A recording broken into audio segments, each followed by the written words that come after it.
They don't need a dictionary because they are working dictionaries. No. So let's just EDSA. Ah, yeah, this one. EDSA. Okay. Hi everyone, my name is Kesang. You can call me, of course, Kesang. And I teach subjects on cultural studies, but I also do some literature such as poetry. I actually teach English poetry also. All right, my name is Rina Saraswati. I'm teaching mostly literary courses, courses on literature. This semester I teach English prose and also some other content courses such as critical theories, literary and cultural criticisms, and others. Hello, my name is Mr. Satino Chayo. You can call me Pucho. Well, I teach cultural studies subjects, thesis writing, design. I forgot what else. Yeah, that's what I remember. You are mostly in one team with me, right? Oh yeah. I'm in the same team. We are in the same team in some courses. Okay. No math, no stress. Okay. Is that true? Well, can be true. Yeah, we do not have a lot of math. In linguistics sub-major, we still have statistics, and that also deals with numbers, So if it is no math at all, not really, especially for the linguistic students. But the rest of the other majors, like in literature or cultural studies, we don't deal with numbers. But somehow, if you are doing a quantitative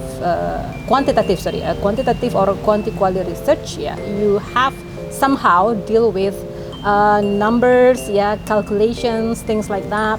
But it is not as hard as if you study in the exact sciences, So what is hard for our major may be not in terms of calculation, but in terms of dealing with interpretation, critical thinking, That is also hard, because we are dealing with something that is not exact, quite abstract, but has to be relevant and reliable, and logic somehow still has to be logical. If Burina earlier focuses more on the math, I'm going to focus more on the stress. There are lots of stressors, and math is just a very small, insignificant factor of those that causes stress, or we call it stressors. Well, if you decide to go to college to pursue higher education, then you will have to be ready for challenges, and challenges, of course, will bring stress. So my point is, let's not take a look at it from a negative point of view, but let's look at it from a positive point of view, meaning that stress can actually encourage us to be creative, to be innovative, and maybe we can also look at things from a more positive point of view. Are we going to? Well, Are you stressed right now? a little bit. Well, Burina already talking about math, and Pak Kesang already talked about the stress. For me, myself, the very reason why I chose this subject was because I thought there would be no math, and it was true. Okay. It was true. That's the point, right? That's the no point. math. That's the point. No math. No math. For myself, less stress, but at some point, as Burina has brought earlier, at some point we will find our stressor, our own stressor. Even the lecturers can be stressors. Oh yeah, Yeah. of course, could be.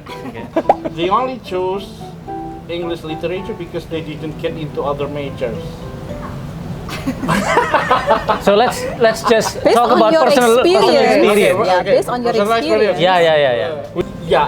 I think it's partly true, but for information, my first choice was English actually, English department. Why? Because I know that I will never be accepted in other majors. That is why I choose English. Yeah, because by the way, my first choice was English, but my second choice was international relation. Oh, okay. And as we know, Is that your strategy?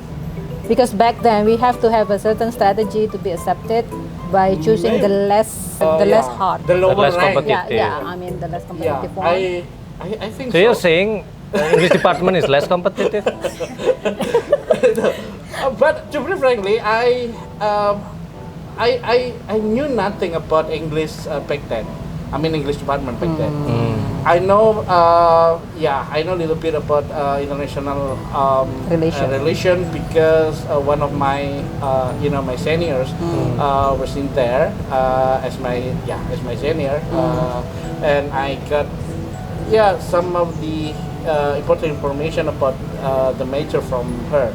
But later on, I don't know, at the last minute, I decided to put English as the first choice instead of international relation. I did not know why. Yeah. For me, in my own experience, I did want to go to literature, but it was not English at the time. It was Japanese literature. But there were no good Japanese literary majors that is good in East Java or in Surabaya at least. My target was in Unpad, Pajajaran, but it was so far from here, and I don't think that my parents will let me go there. So, but still, I put Japanese literature at Pajajaran University on my first or second choice. I forgot. But then my second choice is English literature at Unair. Well, both options are fine with me. I love Japanese, I love English back then. So here I am. This is my fate then. For me, I actually, my undergraduate study, I actually took two major for my undergraduate study. One is English department and the other one is accounting. And I took both of them, but... And he survived. Yeah, I survived both. So, but it says a lot. It says a lot when now I actually chose to pursue my career in English department instead of in accounting. So I think it all comes back to your passion. Whichever that makes you happy, whichever that makes you feel content, then I say pursue that. It doesn't matter whether it's your first choice, second choice, third choice, whatever. If it makes you feel content, then go for it. So me, it's an easy major without much academic challenge. Well, this stereotype should, this is supposed to be answered by students. So what do you think here? So everyone watching this video, you may not be able to see this, but at the back of the camera, there are so many students here, and maybe these questions are more suitable for them to answer. Can I just take one of you to go in frame? One of you. Yeah. That's simple. It's not. Yeah, that's a good answer. Well, I don't have any concrete answer about it, but it's hard. First of all, anybody that question our difficulty here, my parents said, "Is it that hard? You're just learning English." Mom, Mom, do you listen to me? No, it's not. We study about literature, linguistic, and it's not like going to EF. It wasn't as easy as that. And cultural studies, my nightmare. I'm sorry. Thank you. Yes. Yes. We'll take that as a compliment. Yes. Well, it's fun to learn, but it's hard. Yeah. So it's an easy major without much academic challenge. No, that's not true at all. Yeah, I guess that's it for me. Thank you. Now get out of here. EDSA experts. Well, I can really say no. I've read so many students' paper, and the first question talks about stressor, right? And reading students' paper is one of my stressors. But How about you? We are helped a lot by these AI thing, At Well- least they have a good outline first. Yeah, in a way, it also caused me stress. Because we need to recheck, Yeah. Okay. Because then we have to recheck whether this is their own words, their own writings, things like that. Yeah. But I think if I have to compare it to other students from other majors. Oh yeah, you are experienced with other students, right? That's not what I mean. But I think their quality. I mean, in writing, essays are much better than Much better. Yeah, much better than those who are in the of course the other major phrase. Sorry. Because we have these writing classes in our department, Yeah. so maybe that's one of the ways how student can practice the writing skills. Because writing is actually practicing your logical thinking. How to practice to think within a good structure. I mean, without a good structure, without structurally think about an idea and a topic, you cannot write well. And that's maybe the challenge. In dealing with academic writing, especially academic writing or essays like this. And the work they have to think harder because they have to write it in English. Right? Maybe that's another stressor. Very different system. I think it also helps. I believe, well, in every batch or class, there is this one or two students who are also grammar Nazi. Do you have your friend who is that one? Okay, grammar Nazi. But having her is actually pretty helpful in a way, right? She can give you suggestions. My grammar Nazi is Pakistan. Especially when you are writing your thesis writing design, your thesis proposal. That will be very helpful to have experience in writing a good academic writing with a good structure. Writing essays is one of the ways how to start. Second round. Second round. This is very long. Graduates from English literature only become teachers or translators. No, not at all. Totally not. Well, that's what people generally think. But I don't think so. Especially nowadays. There are interdisciplinaries everywhere. There are technologies everywhere. You can learn others. Not only English, not only language, but a combination of language and other technology. And for your information, a lot of our graduates also work as non-teachers, non-translators. Let's say they were writer, content creator, script writer, game creator. What else is the most extraordinary? Peacemaker. What? Well, the one in the United Nations is the peace The thing. country representatives. The country representative, journalist, Diplomats diplomat, probably, So we have a wide range of opportunities, what our graduates will be after they graduate from English department. So no, it's basically stereotype, and that is something that we need to eliminate from now, so that the high school students are not do not hesitate if they are going to choose English as their major. That's for me. And I think it doesn't apply exclusively to the English department major, English literature or English language major, because in this ever increasing world in which multidisciplinary skills and jobs require you to be able to do so many things, right?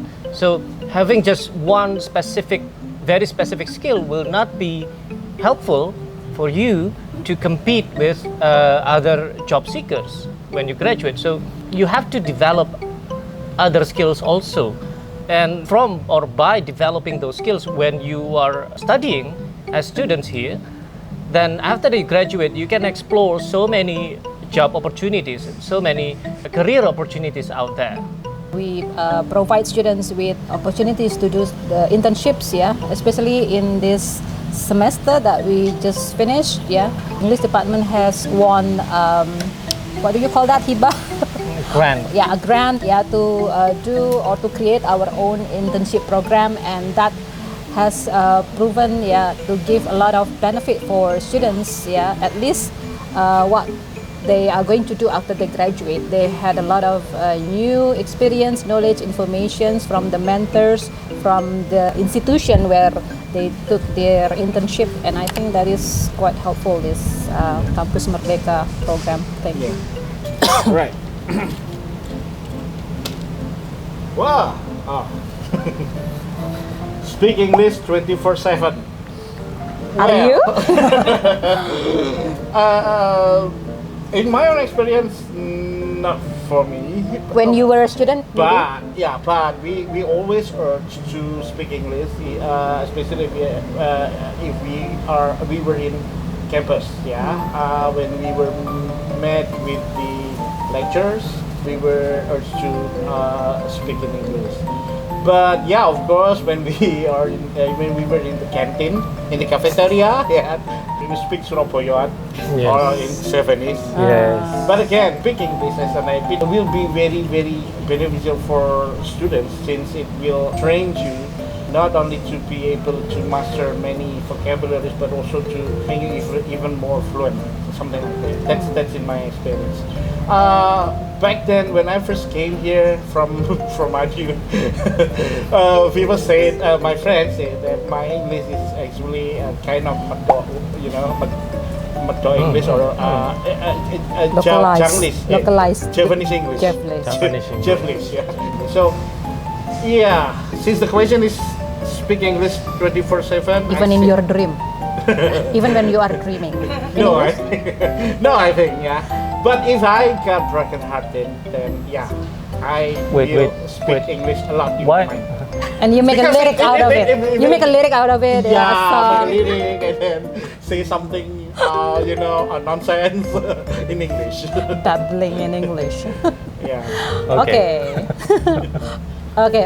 For me personally, I personally suggest students to speak in English whenever they want to contact me, either on WhatsApp or facing me face to face, because I think that is something that they need to practice. Yeah. Because when I was still a student like them, I didn't have the gut to speak to my lecturer in Indonesian because they won't reply. If I didn't speak in English, my academic advisor, my lecturer will not reply my question. So that challenged me to ask in English, even though I'm out of words. But I tried my best to find the correct word. Maybe a mix with Indonesian, it's fine, but at least I showed some efforts. But do not try to speak in Indonesian at the first place. So try to speak to your lecturer in English, even outside the classes. So that will create this conversational atmosphere that makes your English becomes more natural. The more you practice, the better, the more fluent you'll be. Well, for me, being an English department student provides you with the opportunity to actually improve your English, because your environments encourage you to do so, right?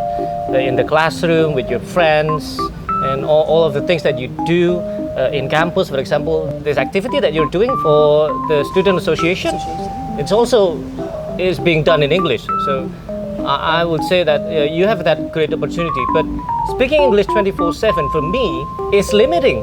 So being able to use and speak different languages is actually an advantage. That being said, you should not only focus on one language. Code switching, for example, from English to maybe Bahasa Indonesia or Bahasa Arek, Surabayaan, for example, will actually improve your overall skill in language use. So if you only speak one language 24/7, in this case English, that for me that will be very limiting. Okay, so don't do that. Don't do that. Okay, use English when you need to use English. Use Bahasa Indonesia when you need to do so, and feel free to use any other language that you are comfortable using. Doing so will improve your overall language skill, and I think that is more important. Okay. One more round. You have to master English before applying for the degree. You have to master English before applying for the degree. In my experience, you better have that skill, because as we have mentioned earlier, we are not EF. We are not English course. We are not English courses. We are not going to only teaching you English grammars. No, we are going to teach you how to do critical thinking, how to read English textbooks. This is higher education, by the way. So I think teaching basic English at this level is a big no. So you do have to master English at least until the intermediate level, yeah, so that you are ready to apply for this major. Here. Here, because it is also based on our experience, yeah, having students who are not good enough in English, but they forced to apply here. Turns out that in the class they cannot press their academic skills well.